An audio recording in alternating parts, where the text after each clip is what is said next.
it will go back to the economy. It may be able to help the increase of the GDP of our country. And it is not at no cost to taxpayer.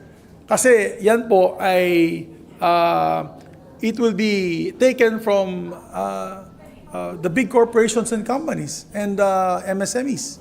So kaya naman po nilang gastusin, kaya naman po nilang itong dagdag gastos. At ang matutuwa dito, ang milyon-milyon nating mga kababayan na manggagawa. And it shouldn't only be minimum wage earners, guys. Ako, across the board, even for all of you but with the higher wage, above minimum wage earners, dapat bigyan din kayo ng dagdag sahod.